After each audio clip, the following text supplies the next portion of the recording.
Hello प्यारे दोस्तों। आज हम जुनून ए मोहब्बत एक रोमांटिक प्रेम कहानी का नौवां भाग लेकर आ गए हैं। तो चलिए आज की कहानी को शुरू करते हैं। होटल ताज प्रेसिडेंसी के उस ग्रैंड कन्वेंशन हॉल के बीचों बीच इस वक्त जो सन्नाटा छाया था वह किसी भी बड़े तूफान के आने से पहले की खामोशी जैसा था। दिल्ली के मशहूर बिजनेस टाइकून और इस इंटरनेशनल फैशन शो के सबसे बड़े इन्वेस्टर मिस्टर कबीर सिंह शेखावत ने बहुत ही अदब और इज्जत के साथ रावी मेहरा की तरफ अपना हाथ बढ़ा रखा था। रावी ने भी उसी प्रोफेशनल और ग्रेसफुल अंदाज में उनसे हाथ मिलाया और जब कबीर ने उसे वो असली सफ़ेद गुलाब का फूल थमाया तो रावी के चेहरे पर पिछले कई दिनों के तनाव के बाद एक बहुत ही हल्की और सच्ची मुस्कान तैर गई थी। लेकिन वह दोनों इस बात से पूरी तरह बेखबर थे कि कन्वेंशन हॉल के वीआईपी कैबिन नंबर 4 का दरवाज़ा एक बहुत बड़े झटके के साथ खुल चुका था। सड़क के उस पार से अपनी कार के अंदर छुपकर रावी का पीछा करते हुए आया देश का सबसे बड़ा सुपरस्टार विक्रांत सिंह ओबरॉय इस वक्त अपने सारे होश खो चुका था। उसकी गहरी भूरी आंखों में जेलसी और अधिकार की एक ऐसी भयानक आग सुगल रही थी जो पूरे सेट को भस्म करने की ताकत रखती थी। उसने अपनी ब्लैक कलर की ओवरसाइज्ड हुडी की कैप को अपने सिर से पीछे की तरफ झटके से हटाया। उसकी छाती और उसकी पीठ के सेकेंड डिग्री बर्न के सारे टाँके इस भयंकर गुस्से के कारण दोबारा पूरी ताकत से खींचने लगे थे और उसकी सिल्क की शर्ट के नीचे से हल्का हल्का खून दोबारा रिसने लगा था। लेकिन इस वक्त विक्रांत को अपने उस जानलेवा शारीरिक दर्द का रत्ती भर भी एहसास नहीं था। उसे सिर्फ और सिर्फ कबीर का रावी के करीब खड़ा होना और रावी का उस सफ़ेद गुलाब को अपने हाथ में थामना दिखाई दे रहा था। विक्रांत ने बहुत ही भारी कड़े और तेज कदमों से चलते हुए सीधे उस ग्रैंड रैंप की तरफ बढ़ना शुरू किया। उसके बूटों की भारी आवाज़ जैसे ही फर्श पर गूंजी, स्टेज के पास खड़े लाइट साउंड के हेड और मिस्टर मल्होत्रा ने झटके से पीछे मुड़कर देखा। सर, मिस्टर विक्रांत ओबराय, आप इस हालत में यहाँ? मिस्टर मल्होत्रा का चेहरा अचानक विक्रांत को पट्टियों से बंधे हुए बदहवास हालत में अपने सामने देखकर डर के मारे पूरी तरह से पीला पड़ चुका था। पूरे क्रू मेंबर्स की सांसें थम गई और सबके सब अपनी अपनी जगह पर जड़ हो गए। विक्रांत ने मल्होत्रा की बात का कोई जवाब नहीं दिया। उसकी नजरें सिर्फ और सिर्फ रावी पर टिकी हुई थी। वह एक खूंखार चीते की रफ्तार से आगे बढ़ा। उसने बिना किसी की परवाह किए, बिना यह सोचे कि पूरी टीम उन्हें देख रही है, सीधे आगे बढ़कर रावी की उसी नाजुक कलाई को अपनी फौलादी पकड़ में दबोच लिया जहां हथकड़ी के नीले निशान पड़े थे। कम विथ मी रावी, तुम्हारी हिम्मत कैसी हुई मेरी परमिशन के बिना इस मेंशन की दहलीज को पार करके यहाँ इस दूसरे मर्द के सामने खड़े होने की? चलो यहाँ से, विक्रांत ने अपनी ठंडी भारी और हिंसक आवाज में दहाड़ते हुए कहा। उसने रावी को बहुत ही बेरहमी से अपनी तरफ खींचने की कोशिश की जिससे रावी के हाथ से वो सफ़ेद गुलाब फर्श पर गिरते गिरते बचा। छोड़िए मुझे मिस्टर ओबराय, आप पागल हो चुके हैं क्या? यह मेरा वर्क प्लेस है, अपना यह तमाशा बंद कीजिए।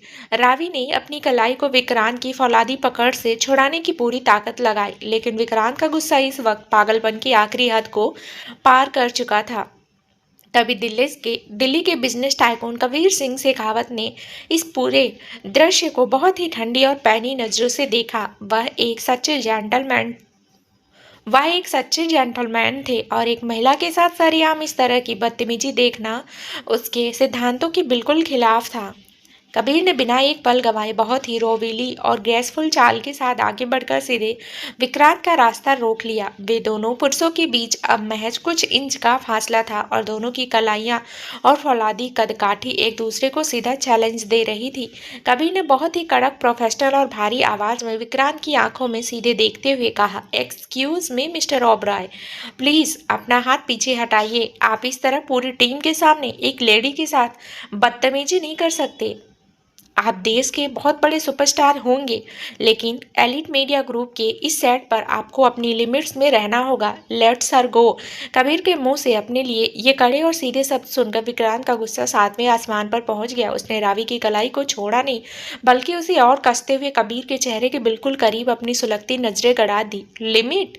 तुम दिल्ली के इन्वेस्टर हो कबीर सिंह शेखावत, तो अपनी ये लिमिट्स मुझे सिखाने की जरूरत दोबारा मत करना। विक्रांत ने अपने दांत भींचे। उसकी आवाज में एक जंगली जानवर जैसी खूंखार जिद और जलन साफ झलक रही थी। वह यह लड़की रावी मेहरा मूनलाइट कंपनी की चीफ मैनेजर होने से पहले ओबरॉय मेंशन की पर्सनल सिक्योरिटी हेड है और इसकी हर एक मोमेंट को, इसकी हर एक सांस को कंट्रोल करने का हक सिर्फ और सिर्फ मेरा है। तुम यहाँ सिर्फ अपना करोड़ों का बिजनेस देखने आए हो तो अपनी नज़रें इस लड़की से हटाओ और अपने काम तक सीमित रहो, वरना मैं तुम्हारे इस पूरे एम्पायर को एक ही दिन में इस इंडस्ट्री से ब्लैकलिस्ट करवा दूंगा। पूरे कन्वेंशन हॉल के अंदर एक ऐसा खौफनाक कॉरपोरेट एगो क्लैश शुरू हो चुका था जिसकी गूंज पूरे सेट को हिला रही थी। मिस्टर मल्होत्रा डर के मारे दोनों के बीच आने की हिम्मत भी नहीं कर पा रहे थे। कबीर सिंह शेखावत ने कड़वी मुस्कान के साथ विक्रांत की इस धमकी को हवा में उड़ा दिया। ब्लैकलिस्ट? मिस्टर ओबराय, आपकी ये धमकियां छोटे मोटे वेंडर्स पर काम करती होंगी, मेरे सामने नहीं। मैं यहाँ इस शो का सबसे बड़ा इन्वेस्टर हूँ और मिस रावी की काबिलियत की इज्जत करता हूँ। अगर वे आपके साथ नहीं जाना चाहती तो आप उन पर जबरदस्ती अपना हक नहीं जता सकते। मैं इस पर अपना हक जता सकता हूँ क्योंकि यह मेरी।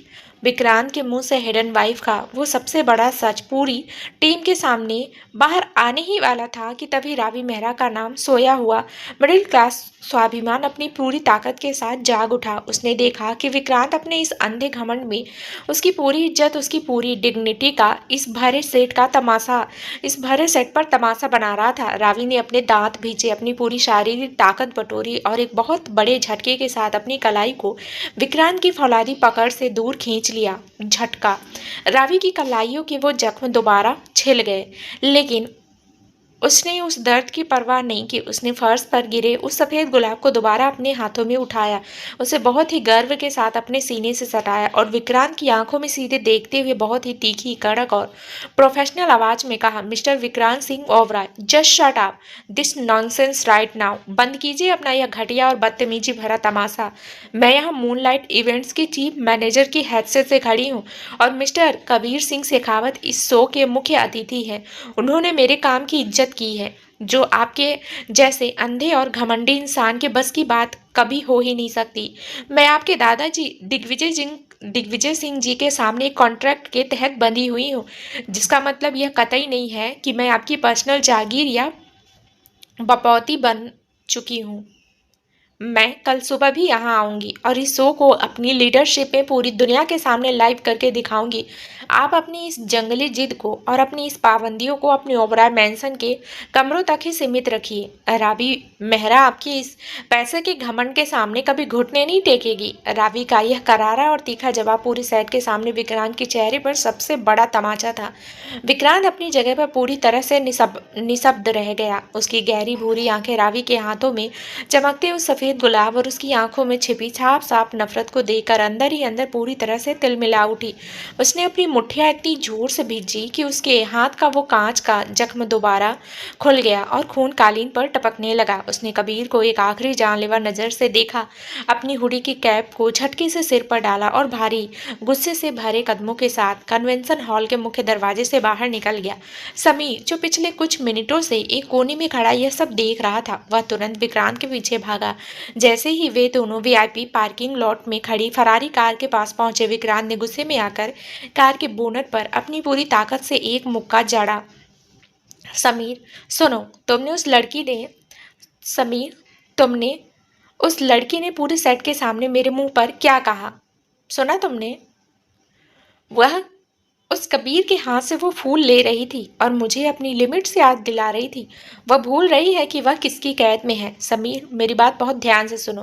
कल रात जैसे ही यह फैशन शो खत्म होगा, तुम अपनी स्पेशल फोर्स के साथ रावी को सीधे इस होटल के बैक स्टेज से उठाओगे और उसे सीधे ओबराय मेंशन के उस पेंट हाउस के कमरे के अंदर लेकर जाकर हमेशा के लिए लॉक कर दोगे। मैं देखना चाहता हूँ उसका यह मिडिल क्लास स्वाभिमान मेरी इस परमानेंट कैद के सामने कितनी देर तक सीधा खड़ा रहता है। यह मेरा आखिरी ऑर्डर है। विक्रांत ने हाँफते हुए अपनी आंखों में भयंकर जलन और अधिकार का पागन पल लिए समीर को अपना अंतिम हुक्म दिया। जी जी सर, जैसा आपका हुक्म। कल सो के बाद मिस रावी सीधे मेंशन वापस आ जाएंगी। समीर ने बहुत ही भारी मन से अपना सिर झुकाया। होटल ताज प्रेसिडेंसी का ग्रैंड कन्वेंशन हॉल इस वक्त दूधी और सुनहरी रोशनी में पूरी तरह से नहाया हुआ था। शाम की ठीक 7 बज रहे थे और ग्लोबल फॉल फैशन वीक की ग्रैंड लाइव ओपनिंग का काउंटडाउन शुरू हो चुका था। पूरे हॉल के अंदर इंटरनेशनल मीडिया के बड़े बड़े कैमरे, फ्लैश लाइट्स की चकाचौंध और देश विदेश से आए वीआईपी गेस्ट्स की भारी भीड़ मौजूद थी। फ्रंट रो यानी पहली लाइन के सेंटर सोफे पर दिल्ली के मशहूर बिजनेस टाइकून और इस शो के मुख्य investor mister Kabir Singh Shekhawat black tuxedo suit पहने बहुत ही रॉयल अंदाज में बैठे हुए थे। उनकी पैनी और आदर से भरी नजरें लगातार स्टेज के पास खड़े उस बैक स्टेज कंट्रोल रूम के शीशे पर टिकी हुई थी, जहां रावी मेहरा इस वक्त पूरे शो को लाइव करने की आखिरी तैयारियों में जुटी हुई थी। रावी ने इस वक्त डार्क मैरून रंग का एक बहुत ही सिंपल लेकिन बेहद प्रोफेशनल फॉर्मल ब्लेजर और पैंट पहन रखी थी।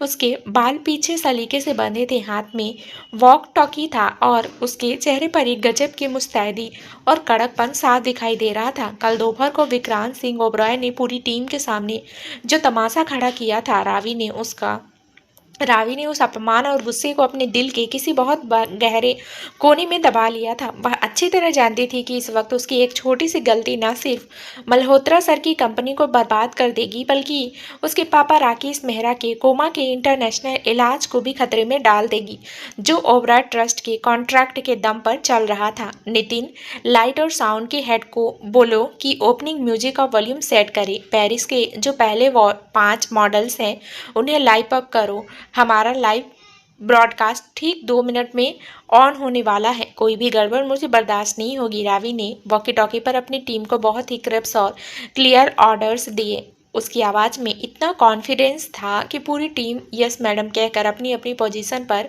मुस्तैद हो गई। ठीक 2 मिनट बाद हॉल की मुख्य लाइटें धीमी हुई और एक बहुत ही शानदार इंटरनेशनल फ्यूजन म्यूजिक पूरे कॉन्वेंशन हॉल में गूंज उठा। स्टेज की विशाल एलईडी स्क्रीन ऑन हुई और मिलान और पेरिस की टॉप इंटरनेशनल मॉडल्स ने एक के बाद एक बेहद कीमती और खूबसूरत ड्रेसेस पहनकर रैंप पर वॉक करना शुरू कर दिया। कैमरों के फ्लैश लगातार चमक रहे थे और पूरा हॉल तालियों की गड़गड़ाहट से गूंज रहा था। रावी खुद बैक स्टेज के मुख्य विंग्स के पास खड़ी होकर हर एक मॉडल के ड्रेस के फॉल, उनकी टाइमिंग और सिक्योरिटी को खुद अपनी नज़रों से ट्रैक कर रही थी। फ्रंट रो में बैठे कबीर सिंह शेखावत लगातार मॉडल्स को देखने के बजाय बैक स्टेज के उस विंग की तरफ ही देख रहे थे, जहां रावी इतनी बड़ी भीड़, इंटरनेशनल क्रू और इतने हाई प्रेशर वाले लाइव इवेंट को महज उंगलियों के इशारे पर बिल्कुल परफेक्टली मैनेज कर रही थी। कबीर ने अपनी पूरी कॉरपोरेट लाइफ में बहुत सारे बड़े मैनेजर्स देखे थे, लेकिन रावी की इस सादगी, उसकी ईमानदारी और उसकी इस गजब की लीडरशिप ने उसके दिल के अंदर उसके लिए आदर और आकर्षण को कई गुना ज़्यादा बढ़ा दिया था। लगभग 3 घंटे तक चला यह ग्रैंड लाइव फैशन शो बिना किसी एक सेकंड की भी रुकावट या तकनीकी खराबी के एक बहुत बड़ी और ऐतिहासिक ब्लॉकबस्टर कामयाबी हासिल कर चुका था। जैसे ही आखिरी शो स्टॉपर मॉडल ने रैंप वॉक पूरा किया, पूरा कन्वेंशन हॉल खड़े होकर तालियां बजाने लगा। इंटरनेशनल मीडिया के रिपोर्टर्स चिल्ला रहे थे और मिस्टर मल्होत्रा की आंखों में इस बम्पर सक्सेस को देखकर खुशी के साफ आंसू झलक आए थे। Ladies and gentleman, moonlight events का यह शो आज इस इंडस्ट्री का सबसे सफल शो साबित हुआ है और इस शो को कल रात की भयानक आग के मलबे से निकालकर महज 48 घंटे में दोबारा खड़ा करने का पूरा क्रेडिट हमारी chief manager miss Ravi Mehra को जाता है। मैं मिस्टर कबीर सिंह शेखावत से गुजारिश करूंगा कि वे स्टेज पर आएं और मिस रावी को सम्मानित करें। मिस्टर मल्होत्रा ने माइक पर बहुत ही गर्व के साथ ऐलान किया। पूरे हॉल की लाइट्स रावी पर टिक गई। रावी बहुत ही शालीनता और सम्मान के साथ स्टेज के सेंटर में पहुंची।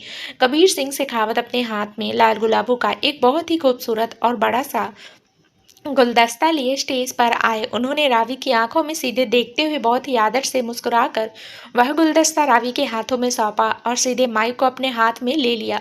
मिस रावी मेहरा, आपकी इस काबिलियत, आपकी इस ईमानदारी और आपकी इस स्ट्रॉन्ग लीडरशिप का आज पूरा मुंबई गवाह बन चुका है। कबीर सिंह शेखावत सिर्फ टैलेंट की कद्र करना नहीं जानता, बल्कि उसे सही मुकाम देना भी जानता है। मैं आज इस लाइव मीडिया और पूरी इंटरटेनमेंट इंडस्ट्रीज के सामने आपको अपनी दिल्ली वाली main company elite media group में सीधे नेशनल हेड की पोस्ट ऑफर कर रहा हूँ। आपकी शुरुआती सैलरी 5 लाख रुपए महीना होगी और आपके परिवार के पूरे मेडिकल और सिक्योरिटी का खर्च एलीट ग्रुप खुद उठाएगा। मुझे आपके जैसे सच्चे और जाबाज पार्टनर की दिल्ली में बहुत सख्त जरूरत है। मुझे आपके जवाब का इंतजार रहेगा।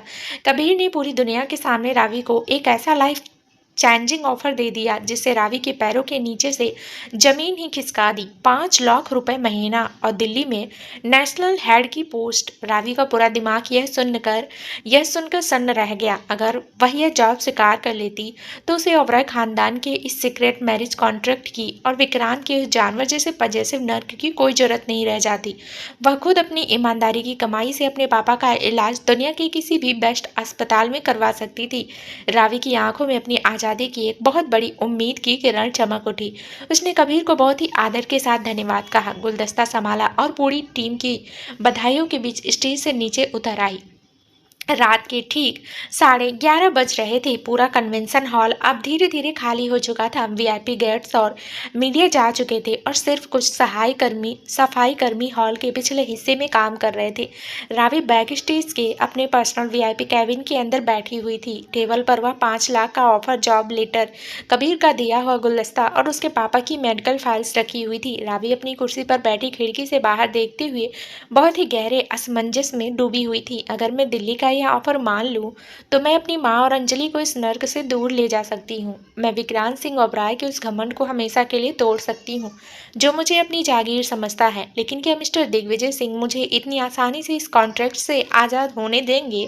क्या विक्रांत अपनी जिद को छोड़ पाएगा? रावी अपने ही विचारों में खोई हुई अपनी फाइल्स को बैग के अंदर पैक कर रही थी। तभी अचानक बिना किसी वार्निंग के रावी की वीआईपी कैबिन के अंदर की सारी लाइट से एक झटके के साथ पूरी तरह से बंद हो गई। कमरे के अंदर घोर डार्क अंधेरा छा गया। रावी का दिल झटके से धड़कने लगा। उसने अपनी सांसों को रोका और तुरंत अपने फ़ोन की फ्लैश लाइट को ऑन करने के लिए जैसे ही अपना हाथ टेबल की तरफ बढ़ाया, कमरे का भारी लकड़ी का दरवाजा बिना कोई आवाज़ किए बहुत ही आहिस्ते से अंदर की तरफ खुला। अंधेरे के उस सन्नाटे को चीरते हुए 3 लंबे और फौलादी साए दबे पांव कमरे के अंदर दाखिल हुए। उन सायों के चेहरों पर ब्लैक सर्जिकल मास्क लगे थे और उनके सिर पर ब्लैक कैप्स थी। रावी को संभलने का या चिल्लाने का 1 सेकंड का भी मौका नहीं मिला। सबसे आगे चल रहे लंबे और मजबूत कद काठी के शख्स ने एक चीते की रफ्तार से आगे बढ़कर रावी के दोनों हाथों को पीछे की तरफ बेहद मजबूती से दबोच लिया। रावी के मुंह से डर के मारे एक तेज चीख निकलने ही वाली थी कि तभी उस शख्स ने अपनी जेब से क्लोरोफॉर्म से पूरी तरह भीगा हुआ एक ब्लैक मखमली रुमाल निकाला और बहुत ही बेरहमी और मजबूती से सीधे रावी के मुंह और उसकी नाक पर कस कर दबा दिया। उफ! रावी की आवाज़ उस रुमाल के नीचे ही घुट कर रह गई। वह अपनी पूरी ताकत लगाकर उस शख्स के सीने पर अपने पैर मार रही थी, छटपटा रही थी और खुद को आज़ाद करने की आखिरी जंग लड़ रही थी। लेकिन कमजोरी, भूख, प्यास और उस क्लोरोफार्म की तीखी नशीली गंध के कारण महज 5 सेकंड के अंदर रावी का पूरा शरीर धीरे धीरे ढीला पड़ने लगा। उसके हाथ से कबीर का दिया हुआ वो गुलदस्ता फर्श पर गिर गया और उसकी पंखुड़ियां बिखर गई। उसकी आंखों के सामने गहरा काला अंधेरा छाने लगा और उसका होश पूरी तरह से खो गया। वह पूरी तरह से अचेत होकर उस शख्स की बाहों में ढह गई। उस शख्स ने अपने चेहरे से ब्लैक मास्क को थोड़ा सा पीछे हटाया। सुबह की मध्यम रोशनी में उसका चेहरा साफ दिखाई दे रहा था। वह कोई और नहीं बल्कि देश का सबसे बड़ा सुपरस्टार विक्रांत सिंह ओबराय था। उसकी आंखों में इस वक्त अपनी हेड एंड वाइफ को अपने पास रखने का, उस पर अपना पूरा हक जताने का और उसे कबीर से दूर ले जाने का एक ऐसा खूंखार और परमानेंट पजेसिव पागलपन साफ चमक रहा था जिसने उसकी पूरी आत्मग्लानि को दोबारा ढक दिया था। समीर, कार का पिछला वीआईपी गेट खोलो। कोई भी सुरक्षा गार्ड या होटल का स्टाफ इस कॉरिडोर की तरफ नहीं आना चाहिए। विक्रांत ने बहुत ही ठंडी, भारी और कड़क आवाज में अपने वफादार मैनेजर को ऑर्डर दिया जो दरवाजे के पास पहरा दे रहा था।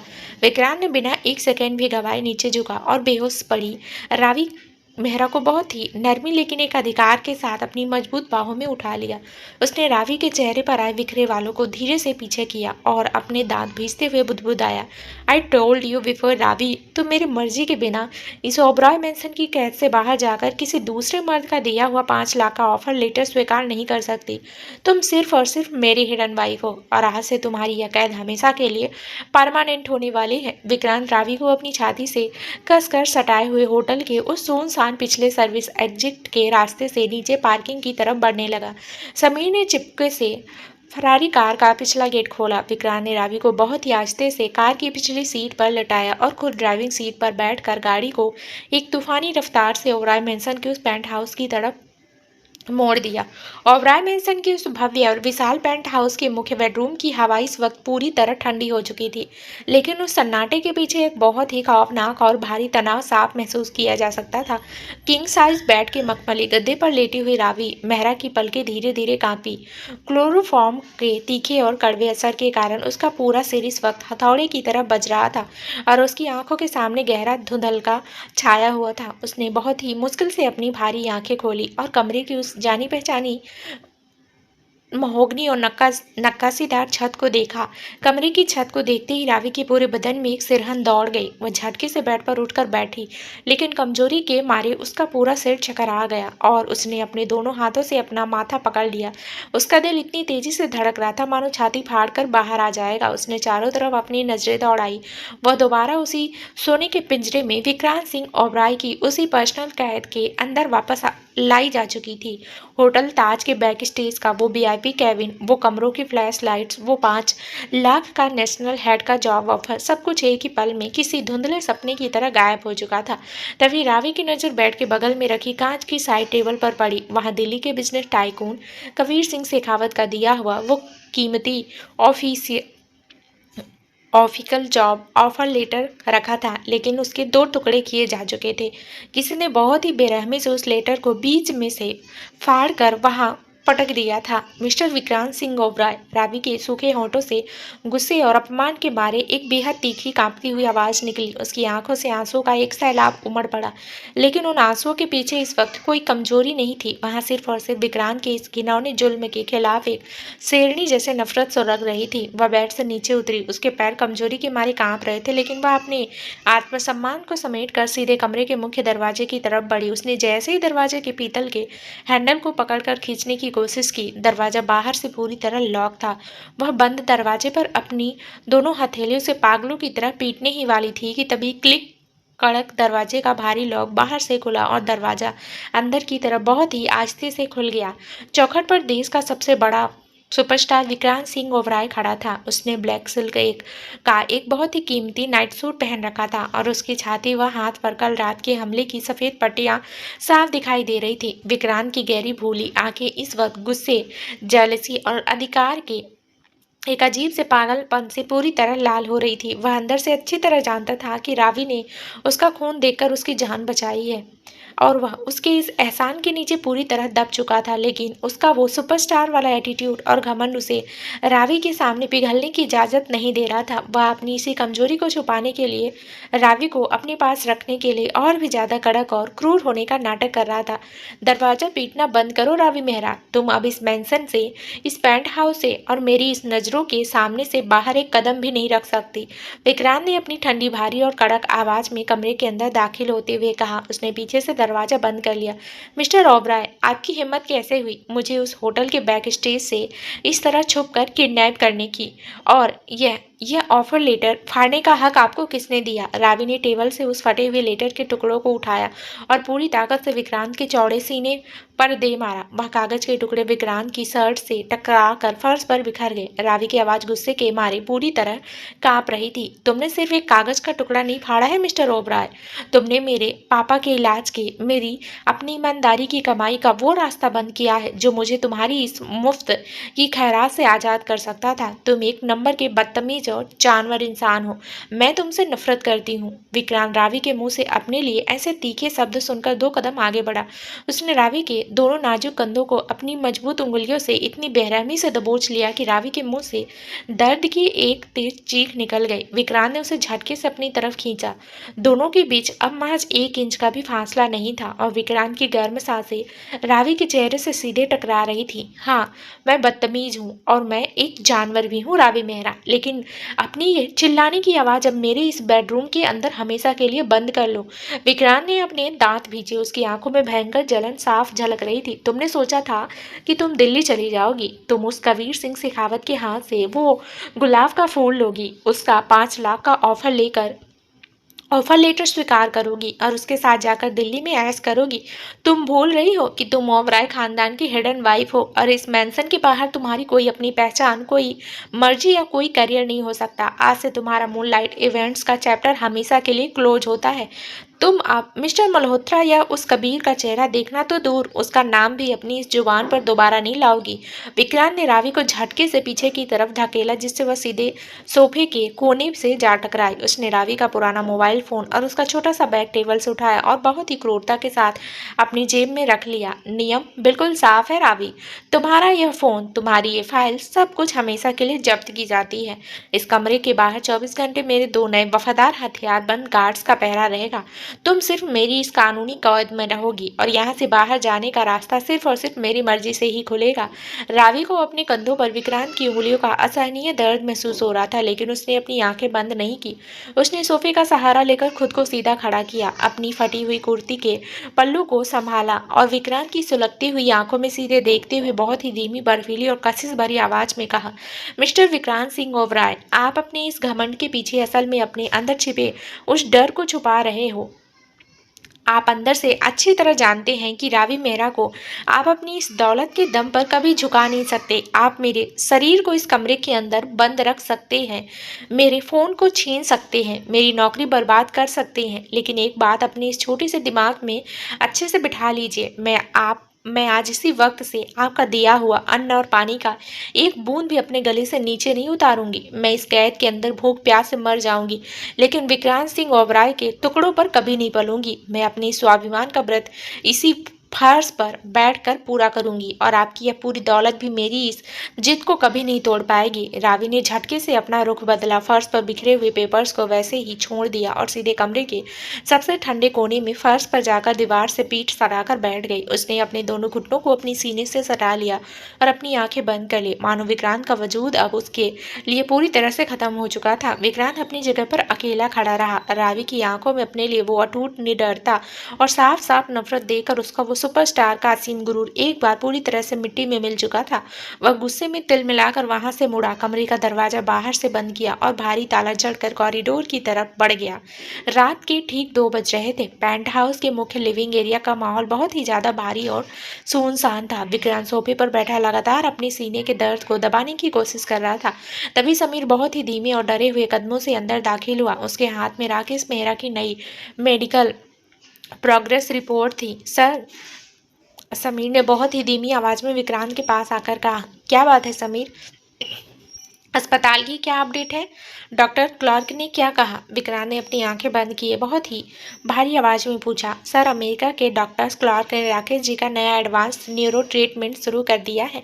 उनकी कंडीशन अब पहले से कहीं ज़्यादा स्टेबल है।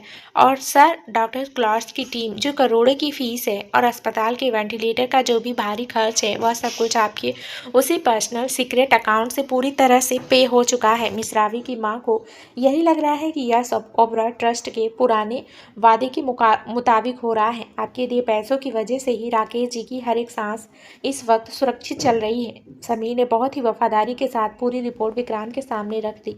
विक्रांत ने गहरी और लंबी सांस ली। उसने अपनी आंखें खोली। उसकी भूरी आंखों में इस वक्त कोई गुस्सा नहीं था, वहां सिर्फ एक अजीब सा खालीपन और गहरा पछतावा साफ दिखाई दे रहा था। वह मन ही मन सोच रहा था कि वह रावी पर इतनी पाबंदियां क्यों लगा रहा है, जबकि रावी ने 2 बार अपनी जान देकर उसे नई जिंदगी सौंपी थी। वह अपनी इस भयंकर पजेसिवनेस के पीछे असल में रावी को खोने के उस डर से भाग रहा था जो उसे कल रात गोली लगने के बाद महसूस हुआ था। समीर, रावी ने कल दोपहर से पानी की एक बूंद भी नहीं पी है। उसने खाना खाने से साफ मना कर दिया है। तुम नीचे सेफ से कहो कि एक बहुत ही सादा सूप और कुछ फल तैयार करें और उसे इस कमरे के बाहर ट्रे में रखवा दो। मेक श्योर कि उसे किसी भी चीज़ की कोई कमी ना हो। विक्रांत ने बहुत ही धीमी और रुधी हुई आवाज़ में कहा, जी सर, मैं अभी अरेंज करवाता हूँ। समीर ने अपना सिर झुकाया और कमरे से बाहर चला गया। विक्रांत बहुत ही भारी और लड़खड़ाते कदमों से चलता हुआ दोबारा रावी की उस बंद बेडरूम के दरवाजे के पास पहुंचा। उसने बहुत ही आहिस्ते से दरवाजे का लॉक खोला और अंदर झांका। कमरे के अंदर की बत्ती बंद थी। सिर्फ खिड़की से आ रही सुबह की हल्की नीली रोशनी फर्श पर फैल रही थी। रावी मेरा उसी ठंडे संगमरमर के फर्श पर दीवार से पीठ सटाए बेहोशी जैसी हालत में पड़ी हुई थी। भूख, प्यास और कमजोरी के कारण उसका पूरा चेहरा पीला पड़ चुका था और उसके होंठ पूरी तरह से सूख चुके थे। लेकिन इतने बुरे हालातों में भी उसकी मुट्ठियां कसी हुई थी, जो उसके अटूट स्वाभिमान और उसकी जीत की गवाही दे रही थी। विक्रांत धीरे धीरे कदमों से आगे बढ़ा और रावी के बिल्कुल पास फर्श पर घुटनों के बल बैठ गया। देश का सबसे बड़ा पॉप स्टार, जिसके एक इशारे पर लाखों लड़कियां पागल रहती थी, आज इस बंद कमरे के अंधेरे में एक साधारण सी लड़की के सामने पूरी तरह से लाचार और बौना बनकर बैठा था। उसने कांपते हाथों से रावी के चेहरे पर आए बिखरे बालों को धीरे से पीछे किया। उसकी अंगुलियों ने जैसे ही रावी की त्वचा को छुआ, वह बर्फ की तरह ठंडी हो चुकी थी। विक्रांत के दिल के अंदर एक ऐसी भयंकर तड़प और ग्लानि उठी जिसने उसके पूरे वजूद को भीतर तक हिलाकर रख दिया। वह अपनी इस जिद, अपने इस घमंड को कोसने लगा। उसने रावी के उस जख्मी हाथ को देखा और उसकी आंखों से असली पछतावे की कुछ आंसू टपक कर रावी के गाल पर जा गिरे। वह अंदर ही अंदर रावी के इस पवित्र स्वाभिमान के सामने पूरी तरह से हार चुका था। पेंट हाउस के उस बंद बेडरूम के भीतर सुबह की गुनगुनी धूप फर्श पर फैली हुई थी, लेकिन कमरे का माहौल इस वक्त किसी भारी और डरावने सन्नाटे से घिरा हुआ था। रावी मेहरा उसी ठंडे संगमरमर के फर्श पर दीवार से पीठ सटाए बेजान हालत में पड़ी हुई थी। कल दोपहर से लेकर अब तक उसने पानी की एक बूंद भी अपने गले से नीचे नहीं उतारी थी, जिसके कारण उसका पूरा शरीर अब पूरी तरह से ढीला पड़ चुका था। उसका वो सादा सूती सूट धूल से सना हुआ था और उसके होंठ पूरी तरह से सूख कर सफ़ेद पड़ चुके थे। लेकिन इतने बुरे हालात में भी उसकी दोनों मुट्ठियां अभी भी कसी हुई थी, जो उसके अटूट स्वाभिमान और विक्रांत के खिलाफ उसकी जिद की साफ गवाही दे रही थी। विक्रांत सिंह ओबराय, जो पिछले कुछ मिनटों से उसके सामने घुटनों के बल फर्श पर बैठा था, उसने जब रावी की त्वचा को छुआ तो वह बर्फ की तरह ठंडी हो चुकी थी। उसके माथे पर हाथ लगाते ही विक्रांत के होश उड़ गए। रावी का पूरा बदन इस वक्त 103 डिग्री के भयंकर बुखार में तप रहा था। कमजोरी के कारण उसकी सांसें बहुत ही धीमी और उखड़ी उखड़ी चल रही थी। विक्रांत के दिल के अंदर अचानक एक ऐसा खौफ और घबराहट जागी जिसने उसके पूरे सुपरस्टार वाले अहंकार को एक ही पल में मिट्टी में मिला दिया। उसने अपनी आंखों के सामने रावी की जान जाती हुई महसूस हो रही थी।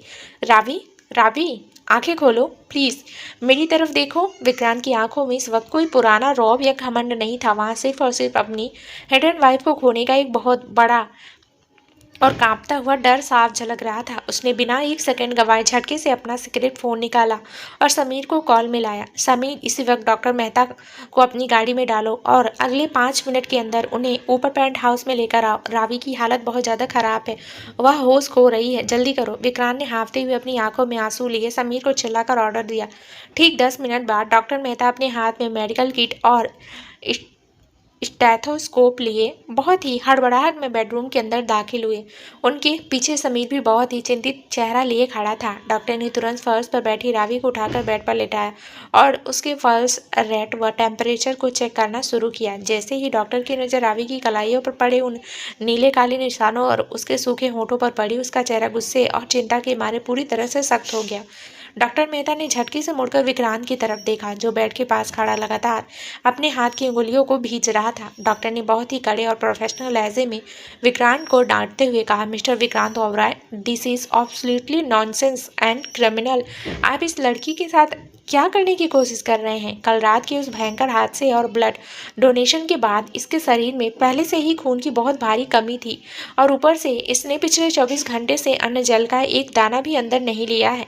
इसका डिहाइड्रेशन लेवल बहुत क्रिटिकल स्टेज पर पहुंच चुका है। अगर अगले आधे घंटे के अंदर इसके शरीर में ग्लूकोज और कोई लिक्विड डाइट नहीं गई तो इसके अंग काम करना बंद कर देंगे और यह लड़की कोमा में चली जाएगी। आप तुरंत सुरक्षा गार्ड्स को बाहर भेजिए और मुझे इस बेड के पास पूरी मानसिक शांति चाहिए। डॉक्टर की यह डांट सीधे विक्रांत के दिल को चीरती हुई निकल गई। देश के सबसे बड़े सुपरस्टार को पूरी टीम के सामने डांटने की जरूरत आज तक किसी ने नहीं की थी, लेकिन इस वक्त विक्रांत का वो असीम ईगो पूरी तरह से चकनाचूर हो चुका था। वह अंदर से पूरी तरह पिघल चुका था और खुद को रावी की इस हालत का असली गुनहगार मान रहा था। उसने बहुत ही लाचार नजरों से समीर की तरफ देखा।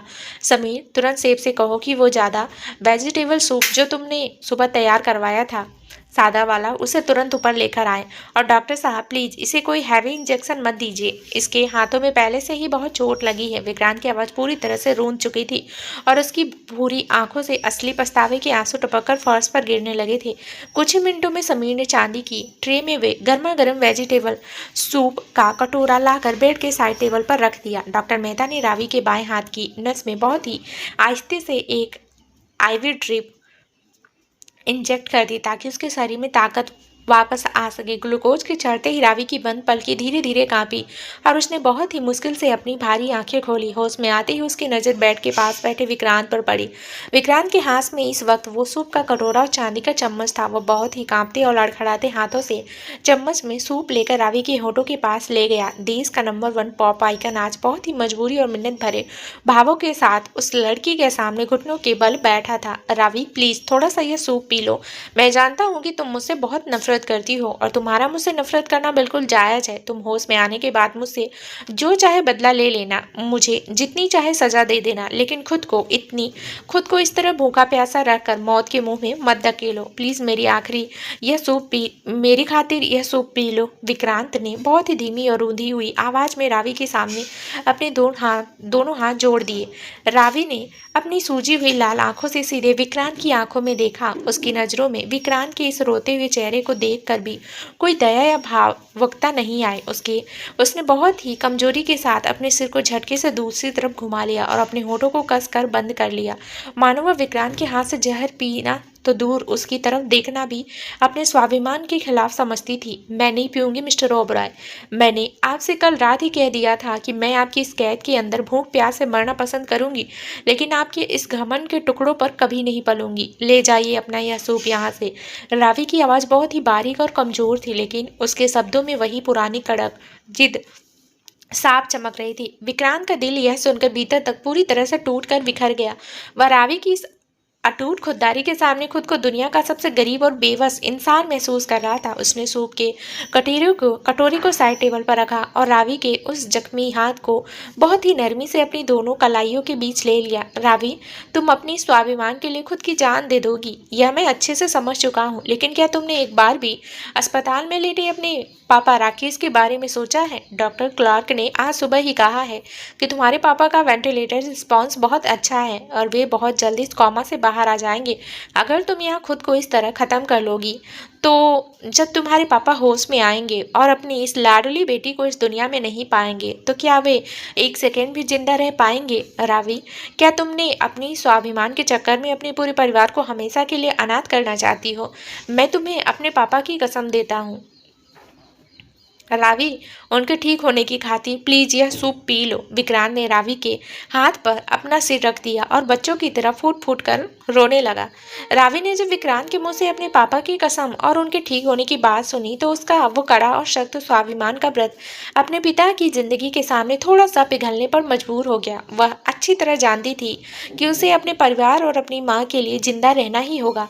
उसने बहुत ही कड़वी नजरों से विक्रांत की तरफ देखा, अपने दांत भीजे और बहुत ही मध्यम आवाज में कहा, ठीक है मिस्टर ओबराय, मैं यह सूप पीऊंगी, लेकिन सिर्फ और सिर्फ अपने पापा की आखिरी सांसों की खातिर, आपके इस झूठे रोने या आपकी इस हमदर्दी के लिए नहीं। विक्रांत ने झटके से अपना सिर उठाया, अपनी आंखों के आंसुओं को पोंछा और बहुत ही आहिस्ते से चम्मच से सूप की 2 बूंदें रावी के होठों से छुआ दी। रावी ने बहुत ही भारी मन से उस सूप को निगला।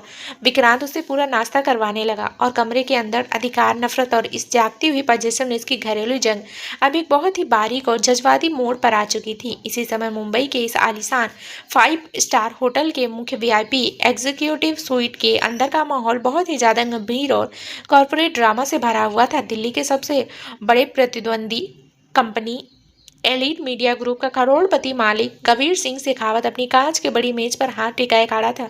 उसकी आंखों में इस वक्त वही पुरानी पैनी रोवीली चमक थी, लेकिन उसका चेहरा विक्रांत सिंह ओबराय के कल दोपहर के उस बदतमीजी भरे व्यवहार को याद करके पूरी तरह से सख्त हो चुका था। कबीर सिंह शेखावत शांत बैठने वाले इंसानों में से नहीं थे। उन्हें अच्छे से पता चल चुका था कि कल रात जैसे ही फैशन शो खत्म हुआ, विक्रांत सिंह ओबराय ने अपने रसूख और अपनी पर्सनल फोर्स का इस्तेमाल करके रावी मेहरा को होटल के बैक स्टेज से जबरदस्ती किडनैप किया है।